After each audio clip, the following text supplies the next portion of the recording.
আচ্ছা, সমস্যা নাই তাহলে না। তাহলে আমরা না। পরের পাঠটুকু তাহলে শুরু করি, হ্যাঁ। আচ্ছা, আচ্ছা। আমাদের প্রশমন রেখা এটা একটু আগে পড়ি, আমরা গ্রাফটা শেষ করে ফেলাবো। গ্রাফ শেষ করার পরে আমি তোদের হচ্ছে কিছু পিকচার দিয়ে দিব, এই লেখাগুলো তোরা হুবহু লিখে ফেলাবি, ওকে। ওটা হচ্ছে সৃজনশীল, আসলে যেন ওইভাবে লিখিস আর কি। আচ্ছা, এরপরে হচ্ছে প্রশমন রেখা। আমরা তো একটু আগে গ্রাফ দেখলাম, গ্রাফ দেখলাম না, পিচ পরিবর্তনের গ্রাফ দেখলাম না এইভাবে। হুম। এইভাবে আমরা পিচ পরিবর্তনের গ্রাফ দেখছি। এখন প্রশ্ন হচ্ছে যে পিচ পরিবর্তনের গ্রাফ তো আর এমনি এমনি তৈরি হয় নাই, নিশ্চয়ই তাহলে একটা মিশ্রণ ছিল। মিশ্রণ না থাকলে কি গ্রাফ তৈরি হইতো? এখন মিশ্রণটা কিসের? অম্ল আর ক্ষারকের না? অম্ল আর ক্ষারকের মিশ্রণ। এই মিশ্রণ অনুযায়ী কি করছি আমরা, মানে আমরা আসলে নির্দেশক কোথায় ব্যবহার করি? টাইট্রেশনের সময় নির্দেশক ব্যবহার করি না? হ্যাঁ। হ্যাঁ। হুম। এখন মনে কর যে তুই টাইট্রেশন আছে, এই যেরকম আমরা তো টাইট্রেশন আছে, আমরা যদি আরেকবার একটু এখানে আঁকাই, টাইট্রেশনটা যদি এইভাবে আমরা দেখি, যে এইভাবে আমাদের একটা কনিক্যাল ফ্লাক্স আছে, আমাদের এই যেরকম উপর থেকে হচ্ছে এই যেরকম হচ্ছে ধর টাইট্রেশন পড়তেছে, তাহলে আমরা এখানে আসলে কি অ্যাড করতেছি? আয়তন অ্যাড করতেছি না? এটার ভিতরে আমাদের কি আছে? আয়তন আছে না? পরিমাণ আছে না? আচ্ছা, ঘনমাত্রা পরিমাণ বোঝায় না আয়তন পরিমাণ বোঝায়? ঘনমাত্রা কি বোঝায়? ঘনমাত্রা দ্রবণের ঘনত্ব বোঝায় তো। ঘনত্ব, ওয়ান কাইন্ড অফ ঘনত্ব, যে একটা একটা নির্দিষ্ট আয়তনে কতটুকু পরিমাণ দ্রব দ্রবীভূত আছে। আর পরিমাপ, পরিমাণ কি বোঝায়? আয়তন দ্বারা কি আমরা পরিমাণ বুঝি না? হ্যাঁ। হ্যাঁ। যেমন আমি যদি তোকে বলি যে তুই এক জগ শরবত বানা, হ্যাঁ, এক জগ শরবত বানাইলি, ধর এক জগ হচ্ছে তোর 1 লিটার, হ্যাঁ। আবার তুই কি করলি, এক গ্লাস শরবত বানাইলি, এক গ্লাস শরবত সেখানে হচ্ছে তোর 100 ml। এখন এমন কিন্তু হয় যে জগের শরবতের মিষ্টতা আর গ্লাসের শরবতের মিষ্টতা কি আলাদা হয়? এরকম কি কখনো হয়? না, মানে এখান থেকে একই থাকে। যদি আমরা এখানে ট্রান্সফার করি, একই রকম মিষ্টতা হয় না? এক- তার মানে দেখ, আমাদের কিন্তু দ্রবণের ঘনমাত্রা পরিবর্তন হয় না, পরিবর্তন কিন্তু সবসময় আয়তন হয়। সবসময় কিন্তু আয়তনের পরিবর্তন হয়। হ্যাঁ, দ্রবণের ঘনমাত্রা আমরা পরিবর্তন করি, কিন্তু একই ঘনমাত্রার দ্রবণ আমরা কিন্তু জায়গা ভেদে কিন্তু আয়তনের পরিবর্তন করি। যেমন আমরা জগে নিছি, জগ হচ্ছে 1 লিটার, এর জন্য আমাদের ততটুকু আছে ঘনমাত্রা, মনে কর যে 0.5 মোলার। এইখানেও গ্লাসের ভেতরেও তোর ঘনমাত্রা ধর 0.5 মোলার আছে, কিন্তু পরিমাণ কি ওই 1 লিটার আছে? পরিমাণ কিন্তু 1 লিটার নাই। তাহলে অ্যাকচুয়াল পরিমাণটা আমরা কিসের মাধ্যমে করি? আয়তনের মাধ্যমে করি না? হ্যাঁ। হ্যাঁ। হ্যাঁ, আয়তনের মাধ্যমে করি। তাহলে এটা একটু মাথায় রাখতে হবে যে আয়তনের পরিবর্তন হইলে আসলে অনেক কিছুর পরিবর্তন আসবে। ঠিক আছে, ওকে। এটা একটু মনে রাখবি যে আয়তনের পরিবর্তন আসলে অনেক কিছুর পরিবর্তন আসবে। এটা একটু মাথায় রাখবো। তার মানে মাথায় রাখবো কি, মাথায় রাখবো আমরা কিছু কথা মাথায় রাখবো, হ্যাঁ। কি কথা মাথায় রাখবো? মাথায় রাখবো, আমরা তো সংজ্ঞা পড়বোই, সংজ্ঞা তো আমরা পড়বো, যেভাবে আছে বই ওইভাবে পড়বো। মাথায় রাখবো, আয়তন পরিবর্তন হলে, আয়তন পরিবর্তন হলে মনে রাখ যে অবস্থার পরিবর্তন ঘটবে, অবস্থার পরিবর্তন ঘটবে। আচ্ছা, মনে কর যে তোর লাইফে এখন হঠাৎ করে 1 কোটি টাকা এসে বললো, তাহলে কি তোর অবস্থার পরিবর্তন ঘটবে না? হ্যাঁ, ঘটবে। তোর লাইফ থেকে এখন 1 কোটি টাকা মাইনাস হয়ে গেল, তোর কি অবস্থার পরিবর্তন ঘটবে না? নাই তো, মাইনাস হবে কই থেকে? আচ্ছা ধর আছে, ঠিক আছে, থাকলেও কি অবস্থার পরিবর্তন হবে না? হ্যাঁ। কমলেও থাকলে অবস্থার পরিবর্তন মার। হবে, বাড়লেও অবস্থার পরিবর্তন হবে। ঠিক আছে, বুঝতে পারছিস? তার মানে এটা একটু মনে রাখতে হবে যে আয়তন পরিবর্তন হলে অবস্থার পরিবর্তন হবে। কিসের অবস্থা? যেমন দ্রবণের অবস্থা। যেমন দ্রবণ নিরপেক্ষ আছে, মনে কর যে দ্রবণ আছে আমাদের নিরপেক্ষ। তো এই অবস্থায়, নিরপেক্ষ অবস্থা, আমি যদি এখানে অ্যাসিড যোগ করি, 1 ফোঁটা অ্যাসিডও যদি যোগ করি, 1 ফোঁটা অ্যাসিড যোগ করলে কি হবে? অবস্থার পরিবর্তন কি হবে? নিরপেক্ষ এসিড। হয়ে যাবে, অম্লীয় হয়ে যাবে। এসিড। হ্যাঁ, আমি এসিড যদি হবে এখানে, তখন। হ্যাঁ, আমি নিরপেক্ষ অবস্থা থেকে আমি যদি এখানে একটা ক্ষার যোগ করি, তাহলে কি হবে? ক্ষারীয় হবে। ক্ষারীয়। ক্ষারীয়। তবে হ্যাঁ, অবশ্যই অবশ্যই এই পরিবর্তনটা তীব্র হইতে হবে, মানে তীব্র অ্যাসিড ক্ষার হইতে হবে। বুঝতে পারছি? কেন হইতে হবে সেটাও আমি পরে বুঝাবো আস্তে আস্তে। আপাতত এটুকু মনে রাখলেই হবে যে আয়তনের পরিবর্তন হলে অ্যাকচুয়ালি কি হয়? অবস্থার পরিবর্তন হয়। তবে অবশ্যই অবশ্যই সেটা কি হইতে হবে? তীব্র হইতে হবে। ঠিক আছে, তীব্র অ্যাসিড বা ক্ষার হইতে হবে। ওকে, আচ্ছা। এখন আমরা প্রশমন রেখাটা যদি পড়ি তাহলে এটা হবে অম্ল ক্ষার সাম্যাবস্থা, অম্ল ক্ষার টাইট্রেশনে।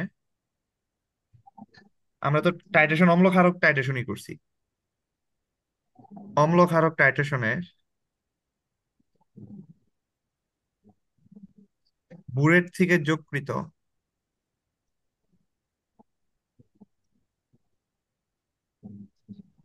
আচ্ছা বুরেট থেকে যোগকৃত কেন বললাম? কারণ আমরা যখন আমরা ওই যে উপরে একটু চিত্রে যাই, আমাদের একবারই আমি চিত্রটা দেখাবো কারণ বারবার উপরে ওঠা যাচ্ছে না। দেখ, আমরা কোনো কিছুর পরিবর্তন যদি করি, আমরা কি কনিক্যাল ফ্লাক্সে কিছু নিয়ে পরিবর্তন করব, না উপর থেকে বুলেট থেকে ফালায় পরিবর্তন করব আয়তনের? বুড়ির থেকে ফেলায়।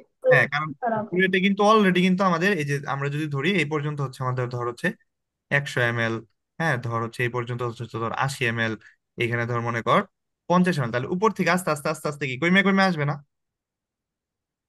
হ্যাঁ। ধর নিচে কিছু কি হইলো এটা, নিচে আমাদের কিছু কিছু যোগ হবে, আর উপর থেকে আস্তে আস্তে আস্তে আস্তে ধর এভাবে ধর কমে কমে আসবে। ঠিক আছে, তাহলে দেখ আমরা আয়তন পরিবর্তন করার কারণে এই যে কনিক্যাল ফ্লাক্সে কিন্তু অবস্থার পরিবর্তন হতে থাকবে। আর অবস্থার পরিবর্তন অনুযায়ী আমাদের ওইখানে যে নির্দেশক আছে, নির্দেশক তার বর্ণ পরিবর্তন করতে থাকবে। ঠিক আছে, এটা আমাদের লিখতে হবে তো কৌশলগুলো, এর জন্য আমরা এটা বারবার একই কথা বলতেছি। আমাদের আয়তন পরিবর্তনের সাথে কিন্তু নির্দেশকের বর্ণ পরিবর্তনের কৌশল বা নির্দেশক আমরা কোনটা ইউজ করব সেটা আমাদের বুঝতে হবে। তাহলে প্রশমন রেখাটা হচ্ছে অম্লক্ষার টাইট্রেশনে বুরেট থেকে যোগকৃত, কোথায় যোগ করব? কনিক্যাল ফ্লাক্সে। বুরেট থেকে যোগকৃত কনিক্যাল ফ্লাক্সকে কি যোগ করছি আমরা? আয়তন যোগ করছি না? উপর থেকে কি নামাইছি আমরা? পরিমাণ নামাইছি কিন্তু। আয়নের বিপরীতে,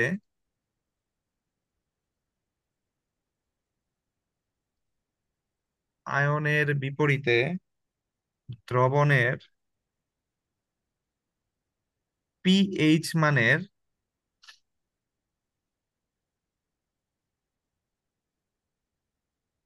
লেখচিত্রকে প্রশমন রেখা বলে।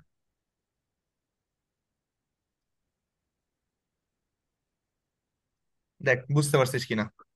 এই যে আমরা একটু আগে এরকম একটা গ্রাফ আঁকাইছিলাম, এটাই আমাদের প্রশমন রেখার গ্রাফ।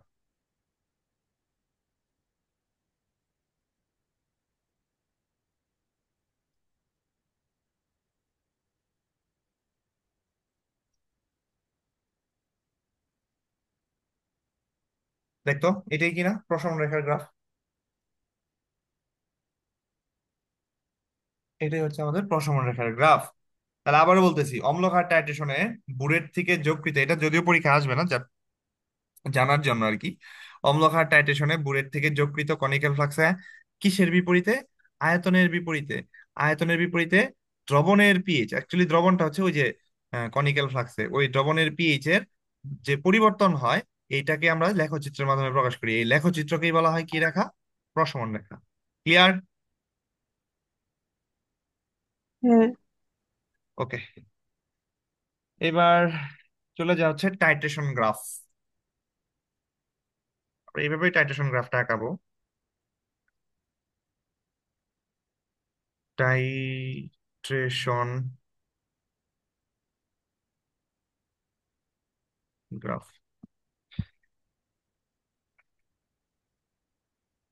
একটু লিখি, তোরা একটু লিখে ভালো সাথে সাথে।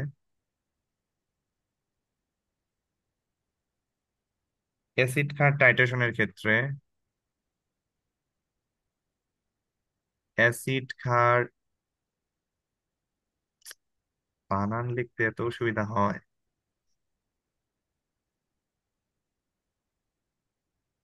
অ্যাসিড ক্ষার টাইট্রেশনের ক্ষেত্রে প্রশমন বিন্দুর নিকটে এসে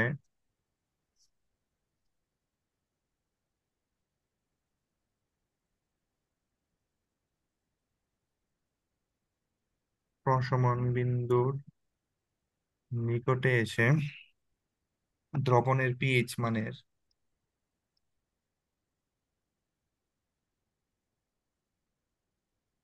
হঠাৎ পরিবর্তন ঘটে।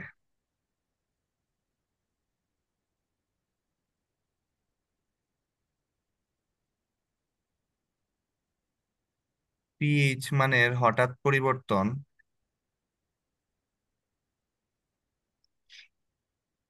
নির্দেশক নির্বাচনের ক্ষেত্রে।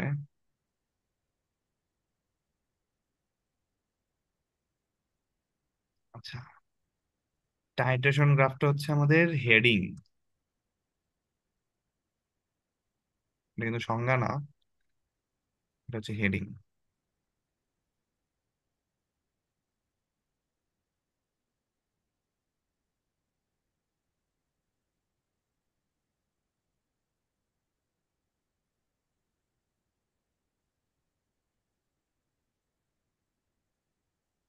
পিএইচ মানের হঠাৎ পরিবর্তন নির্দেশক নির্বাচনের ক্ষেত্রে গুরুত্বপূর্ণ ভূমিকা রাখে।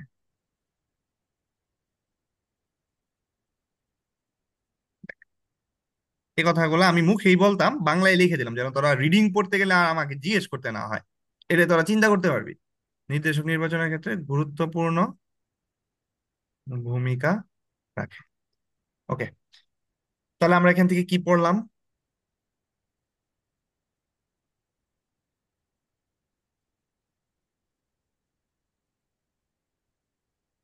আচ্ছা, লেখা শেষ হলে বলিস।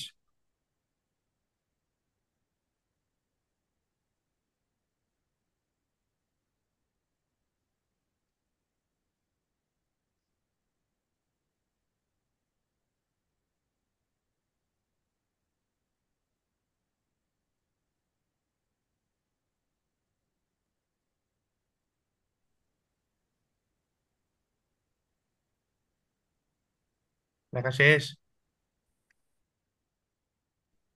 হ্যাঁ, বাকিদের? হইছে। ওকে। আচ্ছা, তোরা হচ্ছিস টোটাল 4টা পেজ, মানে 4টা পেজ বলতে মোটামুটি হ্যাঁ 3টা পেজের মতো খালি রাখবি। আমি এখানে এখানে বুঝাবো, তারপর আমি তোদেরকে আমি ছবিগুলো দিয়ে দিব, বর্ণনাগুলো দিয়ে দিব, তোরা ওটা করে খাতায় তুলে নিবি। ওকে। আচ্ছা, আমি জাস্ট 4টা প্যাটার্ন বুঝাই। 4টা প্যাটার্ন কি কি? আমাদের একটা ছিল কি, তীব্র এসিড, তীব্র ক্ষারের টাইট্রেশন, তাই ছিল না? হ্যাঁ, আচ্ছা, এই ক্ষেত্রে আমরা গ্রাফ কিভাবে আঁকাবো, তীব্র এসিড তীব্র ক্ষারের টাইট্রেশন গ্রাফ কিভাবে আঁকাবো? আচ্ছা, প্রথমে আমরা এই যে এইভাবে আমরা দাগ টানলাম। দাগ টানার পরে আমাদের প্রত্যেকটা গ্রাফে কি 14 দিব, 10 দিব, হুম, 8 দিব, 3 দিব, আর কত থাকবে, সরি 6 থাকবে, 6 থাকবে, আর হচ্ছে কত থাকবে, 3 থাকবে। ঠিক আছে, আর নিচে তো আমাদের 0 থাকবে। আচ্ছা, আচ্ছা বলতো তীব্র এসিড তাহলে কত থেকে কত পর্যন্ত হবে রেঞ্জ? আমরা তো জানি যে 1 থেকে 3। হ্যাঁ, পিএইচ রেঞ্জ যদি আমরা বলি 7, তারপরে এখানে আমরা বলবো 3, এখানে আমরা বলবো 10, আর এদিকে আমরা বলবো 0, এদিকে আমরা বলবো 14। আমরা জানি যে সাতের আশেপাশে যা আছে, সাতের আশেপাশে যা আছে এইগুলো হচ্ছে আমাদের দুর্বল। তাহলে সাতের আশেপাশে কি আছে এখানে, এই যে এইখান থেকে এই পর্যন্ত, এটা এইটার রেঞ্জ কি আমাদের অ্যাসিড না? Acid। আর এই পাশ থেকে এই পর্যন্ত আমাদের এটাকে কি বলি আমরা, ক্ষার বলি, তাই না? তাহলে বলতো সাতের আশেপাশে কারা আছে? 3 থেকে 7, 7 থেকে 10। ঠিক আছে, তাহলে একটা জিনিস লক্ষ্য করতো, পিচ পরিবর্তন সবসময় কতটুকু থেকে কতটুকু হচ্ছে, দুর্বলের অংশে হচ্ছে না? পিচ পরিবর্তন কি সবসময় কি দুর্বলের অংশে হচ্ছে না? হ্যাঁ, হ্যাঁ, 3 থেকে 10-এর মধ্যেই তো হচ্ছে। এগুলো প্রশ্ন হবে। এখন প্রশ্ন হচ্ছে কেন হচ্ছে। প্রথমে কথা হচ্ছে নির্দেশক কি ছিল, নির্দেশক কি তারা নিজেরা দুর্বল এসিড দুর্বল ক্ষার ছিল না? আমরা কি বলে আসি নাই যে নির্দেশক নিজেরা দুর্বল এসিড দুর্বল ক্ষার?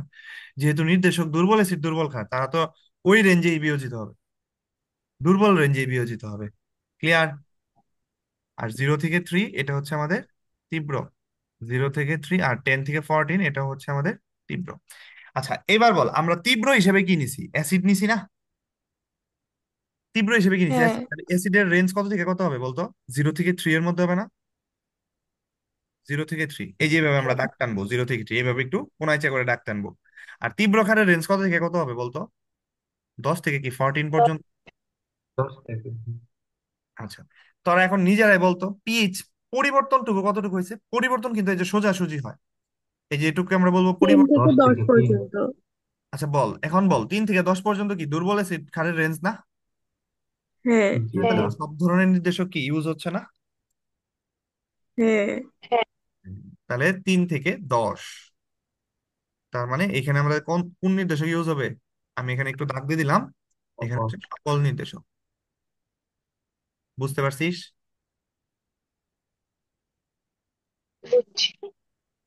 ওকে, তাহলে ব্যাখ্যাটা কিরকম হবে? এখন কোশ্চেন হচ্ছে, তীব্র অ্যাসিড তীব্র ক্ষারের পিএইচ, দ্রবণ তো হয় নিরপেক্ষ, তাই না? এখন কোশ্চেন হচ্ছে, দ্রবণ তো নিরপেক্ষ হয়, তো নিরপেক্ষ দ্রবণে পিএইচ কিভাবে আমরা 3 থেকে 10 এর মধ্যে পাইলাম? নির্দেশকের পরিবর্তন কিভাবে 3 থেকে 10 এর মধ্যে পেলাম? এটা একটু বুঝাই দেখ। আচ্ছা, তো তুই প্রথমত নিতেছিস কি আগে, উপরে কি, উপরে কি বুলেট নিতেছিস না? বুলেট, বুলেট থেকে তুই কি যোগ করতেছিস কনিক্যাল ফ্লাক্সে? যোগ করতেছিস এইভাবে ফোটায় ফোটায়। তো নিরপেক্ষ হওয়ার পর, ওই যে তোর বললাম না যে লাইফ থেকে তোকে আমি 1 কোটি টাকা সরাই নিলাম অথবা 1 কোটি টাকা যোগ করলাম, দুই ক্ষেত্রে কিন্তু পরিবর্তন হবে। এখন সরাই নেওয়ার ঘটনাটা আমরা ঘটাবো না, সবসময় আমরা দেওয়ার ঘটনাটাই ঘটাবো। সবসময় আমরা দেওয়ার ঘটনাটা ঘটাবো। একটা জিনিস লক্ষ্য করতে হবে, বুলেট থেকে তুই যা দিবি সেটার পরিবর্তন অনুযায়ী কিন্তু তোর নির্দেশকের পিএইচ এর মান পরিবর্তন হবে। দেখ, যদি তুই বুলেটের ভিতরে অ্যাসিড রেখে দেস, বুলেটের ভিতরে কি রেখে দেস? অ্যাসিড। তাহলে বলতো নিরপেক্ষ হওয়ার পরে তুই যদি অ্যাসিড যোগ করস, তাহলে এখন দ্রবণটা কেমন হয়ে যাবে? এসিড হবে। অম্লীয় হয়ে যাবে। সেটাকে নিরপেক্ষ থাকবে? থাকবে না। বুঝিস, না। ভালো মতো বুঝিস। আমরা জানি তীব্র অ্যাসিড তীব্র ক্ষারের মিশ্রণটা কি হয়? নিরপেক্ষ হয় বা প্রশমিত হয়। এখন প্রশমিত হইলে তো আমরা মানে পিএইচ এর কোনো রেঞ্জ পাবো না। আমাদের তো পিএইচ এর রেঞ্জ পাওয়ার ক্ষেত্রে কিন্তু কি করতে হবে? পরিবর্তন লাগবে। তাহলে এখন আমরা পরিবর্তন আনার জন্য কি করব? আমরা বুলেটের ভেতরে যেটা থাকবে সেটা আমরা 2-3 ফোঁটা বেশি ফালাবো। যদি বুলেটের ভিতরে অ্যাসিড থাকে, তাহলে অ্যাসিড কি করবো? 2-3 ফোঁটা বেশি ফালাইলে নিরপেক্ষ দ্রবণ থেকে সে কি হয়ে যাবে? অম্লীয় দ্রবণ হয়ে যাবে না? কেন এই কথাটা বললাম? কারণ বলতো নির্দেশক সবসময় বিয়োজিত হয় কোন অবস্থায়? তার বিপরীত অবস্থায় বিয়োজিত হয় না? বুঝিস নাই? নির্দেশক সবসময় তার কি বিপরীত অবস্থায় বিয়োজিত হয় না? এখন নির্দেশক যদি তুই দেস ফেনপথেলিন, তাহলে নিশ্চয়ই তার মানে কি হইতে হবে? ক্ষারীয় পরিবেশে বিয়োজিত হইতে হবে। আর তুই যদি মিথাইল অরেঞ্জ মিথাইল রেড দেস, তাহলে কোন পরিবেশে বিয়োজিত হবে? অম্লীয় পরিবেশে বিয়োজিত হবে, হবে না? সবসময় কি তার বিপরীত পরিবেশে বিয়োজিত হচ্ছে না? এখন নিরপেক্ষ হইলে কি কোনো বিপরীত পরিবেশ থাকলো? না। তাহলে অবশ্যই অবশ্যই হয় তাকে অম্ল বানাইতে হবে, না হয় তাকে কি বানাইতে হবে? ক্ষার বানাইতে হবে। এখন এর জন্য কি করব? নিরপেক্ষ হওয়ার পর, এটা তোরা ল্যাবে কাজ করবি আর কি অ্যাকচুয়ালি। তাহলে নিরপেক্ষ হওয়ার পর আমরা কি করব? 2-3 ফোঁটা অ্যাসিড বেশি ফেলাবো। তাহলে বেশি ফেলাইলে জিনিসটা কি হয়ে যাবে? অম্ল হয়ে যাবে। আর অম্লীয় পরিবেশে তখন কি কোন নির্দেশক ব্যবহার করা যাবে? ক্ষারীয় নির্দেশক ব্যবহার করা যাবে। বুঝতে পারছি?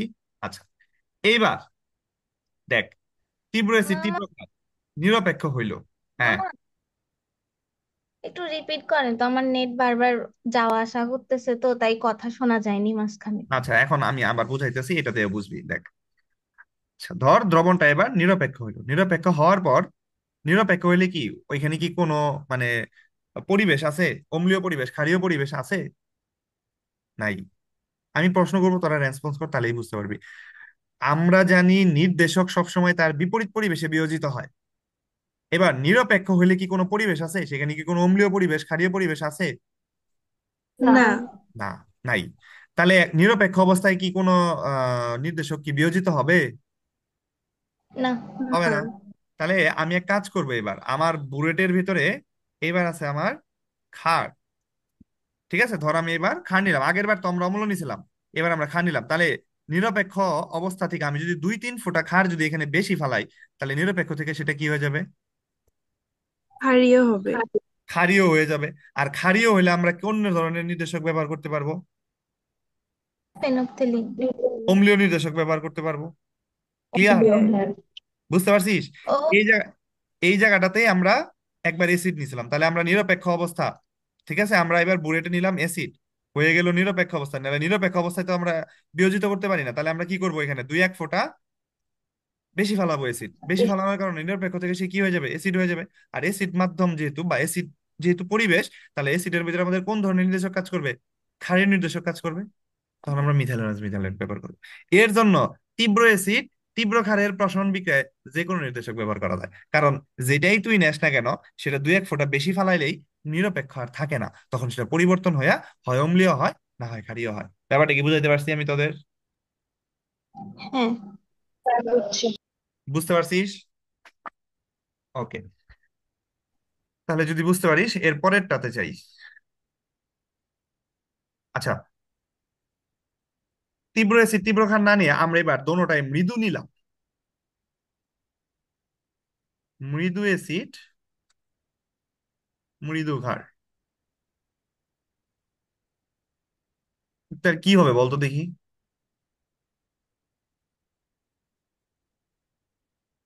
ধর এইভাবে কনিক্যাল ফ্লাক্সে তুই ফালাবি, এটাও তো নিরপেক্ষ হবে, তাই না? হ্যাঁ। আচ্ছা, এবার আমার প্রশ্ন, নিরপেক্ষ হওয়ার পর হয় তাকে কি বানাইতে হবে? অম্ল বানাইতে হবে, না হয় তাকে কি বানাইতে হবে? ক্ষার বানাইতে হবে। কারণ নিরপেক্ষ অবস্থায় তো সে বিয়োজিত হতে চাবে না নির্দেশকটা। আমার প্রশ্ন হচ্ছে, বুলেটের ভিতরে কি আছে আমাদের? দুর্বল জিনিসপত্র আছে না? দোনোটাই কি মৃদু না? হ্যাঁ। আচ্ছা, এবার আমার প্রশ্ন হচ্ছে, দুর্বল জিনিস কি আংশিক বিয়োজিত হয় না? হ্যাঁ। হ্যাঁ, ওই যে একটা হাইড্রোজেন ত্যাগ করে। হুম, দুর্বল জিনিস কিন্তু আংশিক বিয়োজিত, মানে বিয়োজিত হতেই চায় না। এখন আমার প্রশ্ন হলো, নিরপেক্ষ অবস্থার পরে আমি তাকে কি বানাইতে চাই? অম্ল বানাইতে চাই, তাহলে নিশ্চিত ভাবে তাকে কি করতে হবে? বিয়োজিত হয়েই তো অম্ল হইতে হবে নাকি? বিয়োজিত হয়ে হয় তাকে অম্ল হইতে হবে, না হয় তাকে কি হইতে হবে? ক্ষার হইতে হবে। আর আমার প্রশ্ন হলো, দুর্বল জিনিস কি বিয়োজিত হতে চায়? না। না। বিয়োজিত হতে চায় না। তুই ওরে এক ফোঁটা ফালাইলেও বিয়োজিত হবো না, তুই ওরে 100 ফোঁটা ফালাইলেও বিয়োজিত হবো না, কারণ ও তো দুর্বল। বুঝতেছিস ব্যাপারটা? হ্যাঁ, দুর্বল দুর্বল হলে তো ছাত্র, বিয়োজিত তুই হবে। দুর্বল ছাত্র, দুর্বল স্টুডেন্ট, দুর্বল স্টুডেন্ট তুই যদি বুয়েটের স্টুডেন্ট, ঢাবির স্টুডেন্ট, ইভেন যে কোশ্চেন করবে তাকে দিয়েও যদি তুই পড়াস, তাহলে কি ওই স্টুডেন্টের কোনো লাভ আছে? না। লাভ। ওই স্টুডেন্টকে তুই যদি মানে একদম নর্মাল কোয়ালিটির স্টুডেন্ট দিয়েও পড়াস, কোনো টিচার দিয়েও পড়াস, তাহলেও কি কোনো লাভ আছে? না। লাভ নাই, কারণ ও তো দুর্বল, ও তো পড়তেই চায় না, ও তো ওর কোনো ইচ্ছাই নাই পড়ার। ঠিক আছে, বাট ভালো স্টুডেন্ট, বাট ইচ্ছা শক্তি অনেক ভালো, তাকে যদি তুই নর্মাল কোনো টিচার দিয়েও পড়াস, ও কি ভালো করতে পারে না? কারণ জাস্ট একটা গাইডলাইন লাগে। ভালো টিচার হলে তো হুম। ভালোই, ভালো টিচার হলে তো আরো গবেষক পর্যায়ে এসে চলে যাবে। ঠিক আছে, কিন্তু মোটামুটি টিচার দিয়ে পড়ালো কি সে ভালো করে না? এরকম অনেক আছে না যে গ্রাম থেকে অনেক ভালো স্টুডেন্ট উঠে আসে? কেন উঠে আসে? কারণ ওদের ইচ্ছা শক্তি অনেক বেশি। ওরা মোটামুটি একটা টিচারদের গাইডলাইন, মোটিভেশন পাইলেই ওরা নিজেরটা নিজে পড়ে ফেলাইতে পারে। কারণ পড়ালেখা তো আসলে চিন্তার বিষয়। আমরা যদিও মেমোরাইজ করি, মুখস্থ করি, প্র্যাকটিস করি, কিন্তু আসলে চিন্তার বিষয়। যত চিন্তা করে পড়া যাবে তত সেটা ভালো কাজ করা যাবে। ঠিক আছে, বুঝাইতে পারছি বিষয়টা? তাহলে মৃদু নিলে আমাদের কি কি অসুবিধা হয়? মৃদু নিলে আমাদের ঠিকই নিরপেক্ষ হয়, কিন্তু মৃদু জিনিস যেহেতু আংশিক বিয়োজিত হয়, মানে বিয়োজিত হতেই চায় না, তাহলে আমি নিরপেক্ষ অবস্থায় যতই আমি বুলেট থেকে ফোটায় ফোটায় ফালাই না কেন, সে তো বিয়োজিত হবেই না। না হলে সে কিভাবে অম্ল হবে আর কিভাবে ক্ষার হবে? এর বিপরীতে আমরা তীব্র অ্যাসিড নেওয়ার কারণে বা তীব্র জিনিসপত্র উপরে নেওয়ার কারণে, তীব্র জিনিস কি সহজেই কি বিয়োজিত হয়ে যায় না? এর ঝাঁজটাই কি অন্যরকম থাকে না? হুম। যেমন সালফিউরিক হ্যাঁ। Acid, sulphuric acid, sulphuric acid তুই যখন পানির মধ্যে ছেড়ে দিবি, সালফিউরিক অ্যাসিড কি হবে? সম্পূর্ণরূপে বিয়োজিত হয়ে সে কিন্তু 2H+ আর কিন্তু সালফেট আয়ন তৈরি করবে। কিন্তু তুই যখন একটা কার্বনিক অ্যাসিড যখন তুই পানির মধ্যে ছেড়ে দিবি, কার্বনিক অ্যাসিড কিন্তু ঠিকই 2H+ তৈরি করবে, কার্বনেট তৈরি করবে, কিন্তু অ্যাকচুয়ালি দেখতে মনে হচ্ছে যে দোনোটাই তো দুইটা করে এইচ দান করছে, কিন্তু আসলে এখানে কি তীব্রতার পার্থক্য আছে না? হ্যাঁ, আছে। আছে। কেন আছে? কারণ সালফিউরিক অ্যাসিড সম্পূর্ণ বিয়োজিত হয়। তারা কিন্তু ওই যে পানির আয়নীকরণ শক্তি, সরি, পানির আয়নিক গুণফল টপিকটা পড়ছিস না? পানির অটো আয়নীকরণ ধ্রুবক, ওটার ভিতরে তো এই কনসেপ্ট গুলা পড়ার কথা। ঠিক আছে, আচ্ছা যাই হোক, চতুর্থ অধ্যায় ফার্স্ট পেপারের পিএইচ চ্যাপ্টারে। তাহলে এটাই হচ্ছে এখানে মেইন, যে সালফিউরিক অ্যাসিড তীব্র অ্যাসিড হওয়ার কারণে সে বিয়োজিত হয়ে সম্পূর্ণরূপে বিয়োজিত হয়, আর কার্বনিক অ্যাসিড মৃদু অ্যাসিড হওয়ার কারণে সে সম্পূর্ণরূপে বিয়োজিত হতে পারে না। এর জন্য আমরা দুর্বল অ্যাসিড দুর্বল ক্ষারের টাইট্রেশন গ্রাফে যতই তুই বুলেট থেকে ফোটায় ফোটায় যোগ করিস না কেন, সে কখনোই তার নিরপেক্ষ অবস্থা থেকে চেঞ্জ হবে না। আর নিরপেক্ষ অবস্থা থেকে যদি চেঞ্জ না হয়, তাহলে আমরা গ্রাফ দেখি তো কেমন পাবো? আমরা কি দেখতেছি? দোনোটাই কি দুর্বল দেখতেছি না? দোনোটাই যদি দুর্বল দেখি, তাহলে এটা হচ্ছে 6, আমরা আর সম্পূর্ণ না গেলাম, আমরা 10, আর উপরে 14, আর নিচে হচ্ছে তোর 0। তাহলে দেখতো 7-এর থেকে কি পরিবর্তনটা হচ্ছে না এরকম?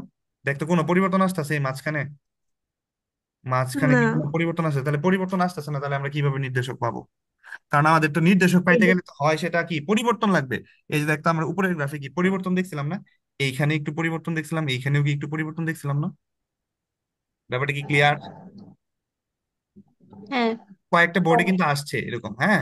আমি 4টা প্যাটার্নই পড়াই দিতেছি, তোরা 4টা প্যাটার্ন লিখবি, লেখার পরে বোর্ড কোশ্চেন গুলো সলভ করলেই হয়ে যাবে। আচ্ছা, এবার আয় সহজ 2টা টার্ম।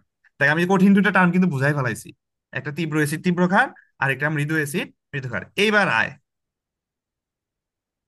তীব্র অ্যাসিড মৃদু ক্ষার কি হবে বলতো দেখি? ও আচ্ছা, আমি একটা জিনিস বলি, যে তোর বুলেটের ভিতরে তুই যে কোনো একটা জিনিস নিলেই হবে, অ্যাসিডও নিতে পারিস ক্ষারও নিতে পারিস, এটা কোনো ফ্যাক্ট না। যেটা নিবি ওই অনুযায়ী তোর আসলে পরিবর্তন আসবে, আমি আরো বুঝাইতেছি পরে আস্তে আস্তে। হ্যাঁ, এখন বল কি হবে? অম্লীয় দ্রবণ। এবার কি যে এবার বলতো, ধর এটা এরকম বুলেট থাকলো, বুলেট থেকে যাই হোক না কেন, আমাদের মিশ্রণটা কি হবে? এখানে এইখানে মিশ্রণের প্রকৃতি কেমন হবে? কারণ এইখানেই তো এসে যোগ হবে। মিশ্রণের প্রকৃতি কি হবে? অ্যাসিড এবার অম্লীয় হবে, মিশ্রণের প্রকৃতি দ্রবণের অম্লীয় প্রকৃতি। হয়ে আসে না? এটা কি এখন কি কোনো নিরপেক্ষ হয়ে আছে? নিরপেক্ষ হয়ে না, নাই, না। অম্লীয়ই হয়ে আছে। তুই যাই বলো, এনে তুই অ্যাসিড দিতে পারো অথবা তুই ক্ষার দিতে পারো, যেটাই হোক, অ্যাসিড অথবা ক্ষার তুই যাই দেস না কেন, আমার দিন শেষে আমার মিশ্রণের প্রকৃতি কেমন হবে? অম্লীয়। আর অম্লীয় যদি প্রকৃতি হয়, তাহলে এখানে নির্দেশক কি আসবে? অম্লীয় পরিবেশে কোন নির্দেশক কাজ করে? ক্ষারীয় নির্দেশক। ক্ষারীয় নির্দেশক। ঠিক না? দেখ তো আমরা কিভাবে আনবো, দেখাইতেছি দেখাইতেছি, দেখ। আমরা পরিবর্তনটা পিএইচ গ্রাফ থেকে আনবো।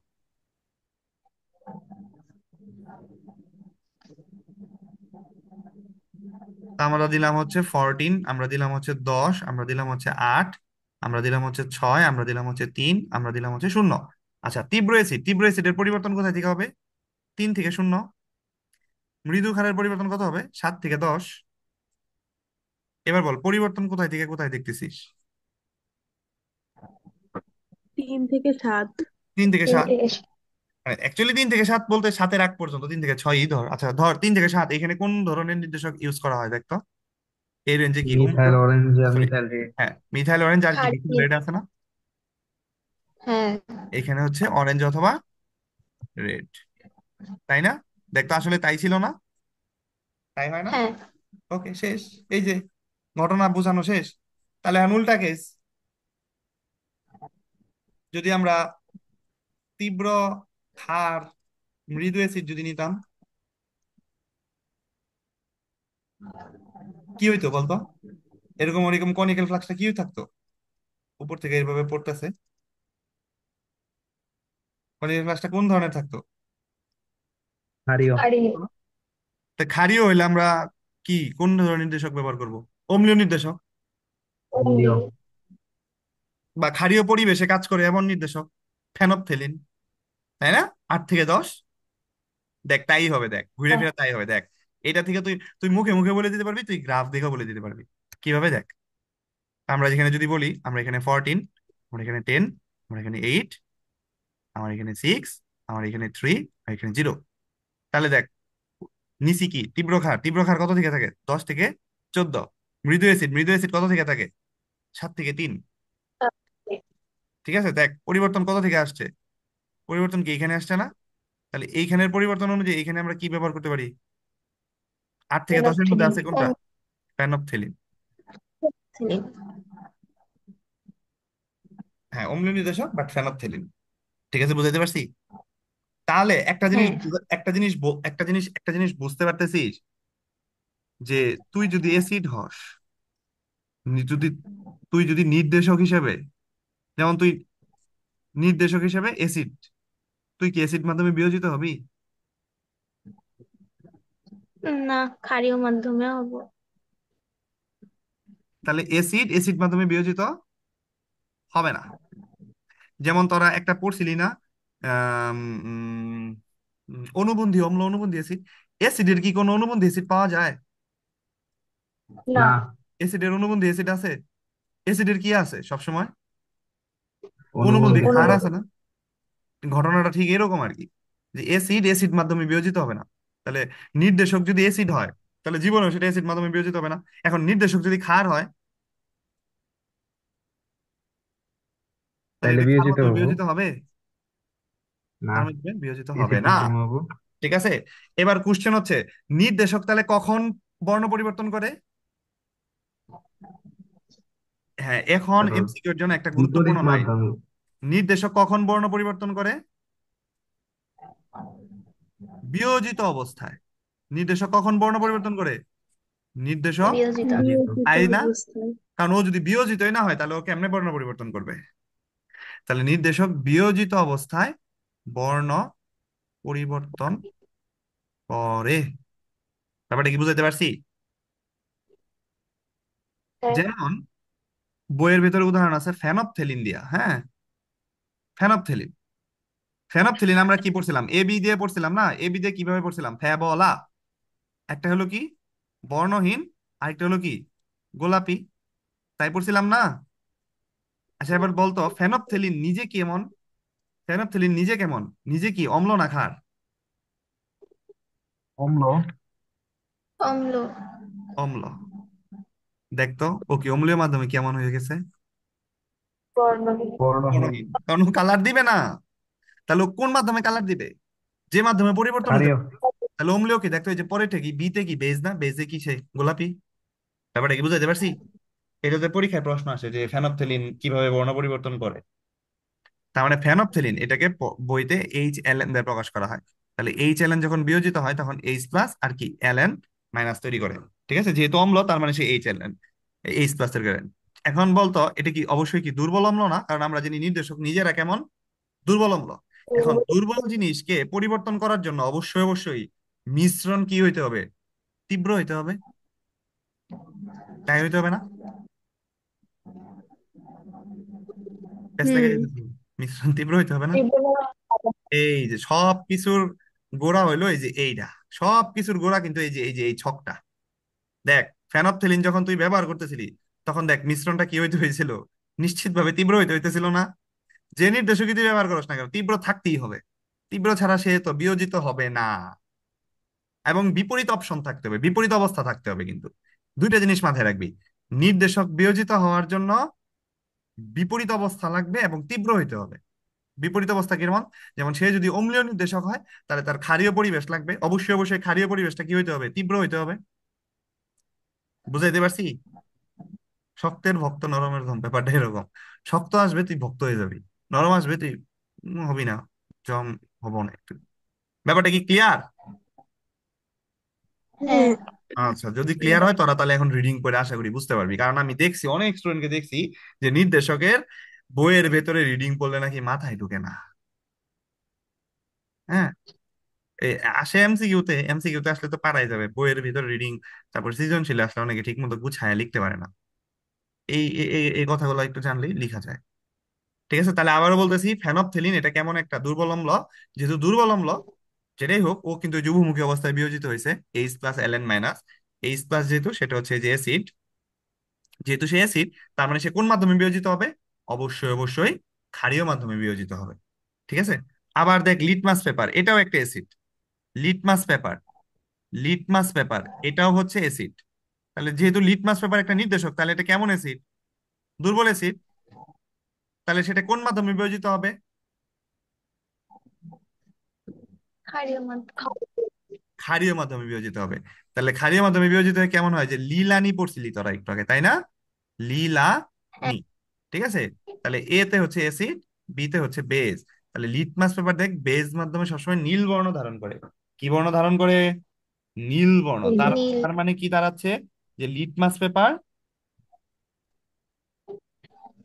বিয়োজিত হয়েছে, তাই না?